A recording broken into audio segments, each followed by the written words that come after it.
Well, good day YouTube, and welcome to another episode of the Albino Rhino beer review. I have my last beer of the night. It's a beer that was brought to me by the one, the only Colgate. Colgate personally picked this up for me from this brewery. Thank you so very much for that, Colgate. This beer is one that I've wanted to try since I heard about it, really. It's from Forked River. You all know my thoughts on Forked River. A lot of Forked River brews are awesome. They're porters, they're stouts, all their specialty beers, well, all their dark beers are amazing. Their normal beers are pretty good. Their Belgian beers usually play it so safe that I'm not a fan of them. So this is something that intrigues me. I know this is one that they were looking for. This Article 4. It is 4.6% alcohol by volume. This is Forked River Brewing Company's Mojo, which is a Citra Rhubarb Wheat Ale. Citra Rhubarb Wheat Ale. So there is the bottle. So, Forked River, guys. Forked River. Here's my bottle opener. Tell me what you think of this this backdrop too. I know that a lot of people like the backdrop in the bar with all the labels behind me. What do you think of this backdrop with all the movies? Let me know. Let me know.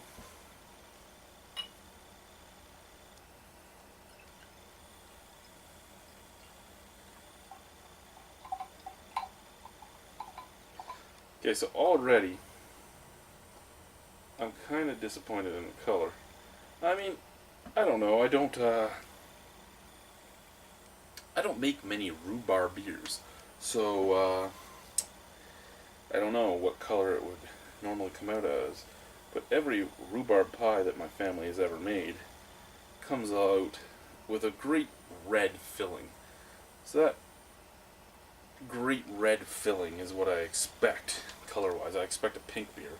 But what I got was a straw yellow beer, unfiltered. Before I dropped the splooge in, it would have looked like your average macro lager. It would have looked like your average macro lager. It would have looked like piss. It was that piss yellow. Now it's still the same color, but with the unfiltered, it kind of makes the hue turn right to straw instead of piss yellow. Tiny, tiny, slight bit of white head up there. It's supposed to be a 500 milliliter bottle. This is a 500 milliliter glass, but I can't get the whole thing in here. There is more in here, and it's all splooge. It's all splooge. It's dark, dark, dark.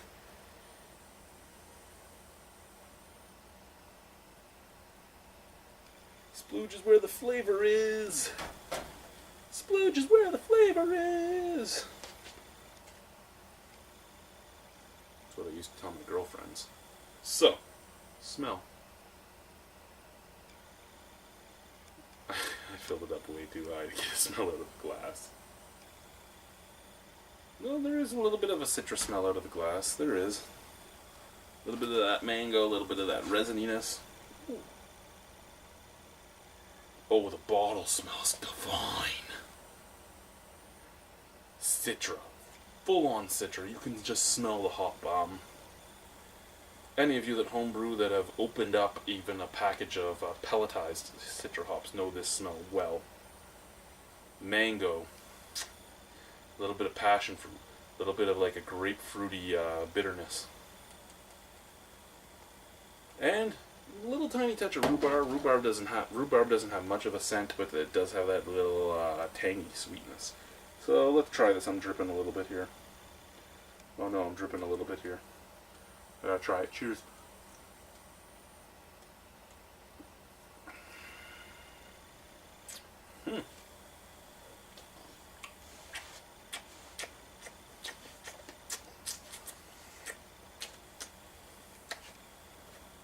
Put the rest of the splooge in before I make my final verdict here.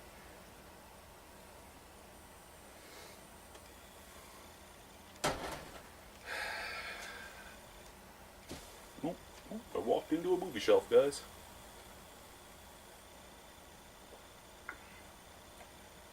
Okay. In all honesty, before I put the last of the splooge in, a little bit better beer. I shouldn't even say a little bit, a lot better beer. That last splooge was full on just almost, oh, I don't know if they did dry hop it or not, but like Citra dry hop particles is what the last bit of splooge basically added to this beer.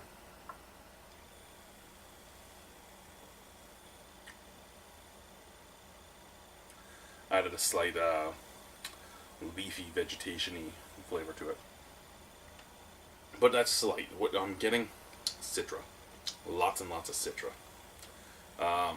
Tropical notes, the mango notes, the resiny notes, very, very slight on the resiny notes. It's not bitter at all. It's just a slight refreshing resininess on the background. Also, wheat. I'm getting that cereal grain dryness. Almost like rye bread. You know how you eat rye bread and you get that dryness in your mouth? That's what I'm getting from the wheat on this, just dry mouth, which makes you want to drink more. The sweetness coming from the rhubarb, not very, very, very subtle. Just adding a little bit of fruity sweetness to this. How many of you have sat there and just chewed on a stick of rhubarb? You know, you pull it out of the ground, you chew on the end of it. Oh, it's so good to do that. It really is.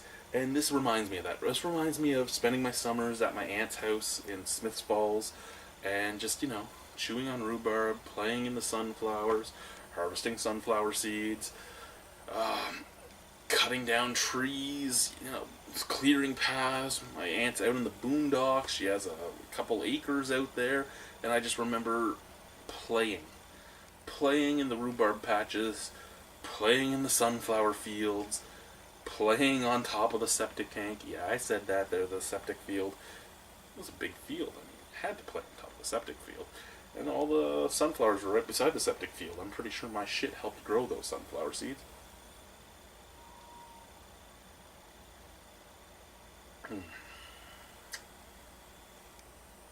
Low alcohol, beautiful Citra flavor, beautiful rhubarb flavor, and then basically like an American wheat.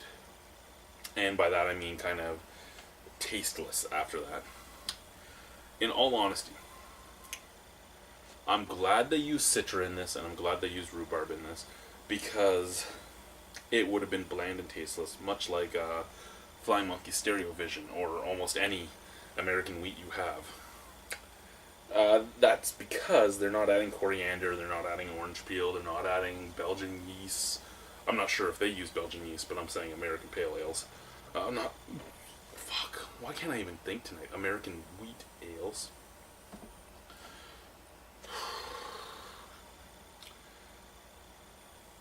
But, very good. I actually think American wheat ales, because of the fact that the wheat basically just gives off a drying cereal grainy sweetness, should be what they use to make one hop pale ales. You know, all the breweries are doing one hop pale ales, but no brewery's doing the same, so you're losing out on seeing what the actual hop actually is, because every brewery has a different malt bill. Really, one brewery should go out and make an American wheat ale, since it's basically tasteless, and use the different hops in the American wheat ale. It would showcase it so well, and it would be so approachable that I think it would really succeed, and I think this really succeeds. This really should be a one-hop wheat ale. Show everybody what the one hop does. People would be like, oh, but it's a wheat ale. Why would they put it in a wheat ale and not a pale ale?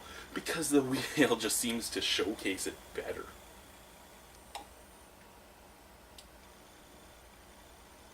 Ooh, I swallowed that wrong. Ooh. Well, guys. Sorry. You know when you just swallow something wrong and you think if you're going to drink another sip, you're going to puke? I'm at that point right now. It almost choked me to swallow that, and now I just feel weird. The stomach feels weird, my throat feels weird, everything feels weird. Really, very enjoyable beer. Very enjoyable beer. I really like it. I will give it an 8 out of 10. It is a great summer beer. It's a great summer sessionable beer. It is a beer that anyone that can get it, if there is still some, should. Excuse me, you might not love it, but you shouldn't hate it. If you love Citra hops, or you love rhubarb, or you love wheat, not wheat ales, but wheat, it's a beer for you. It really is. If you have a female counterpart or a male counterpart that says, oh, all beer tastes the same, I hate it, give them this to try. doesn't taste like a macro lager. Thank you guys for watching. Bye-bye.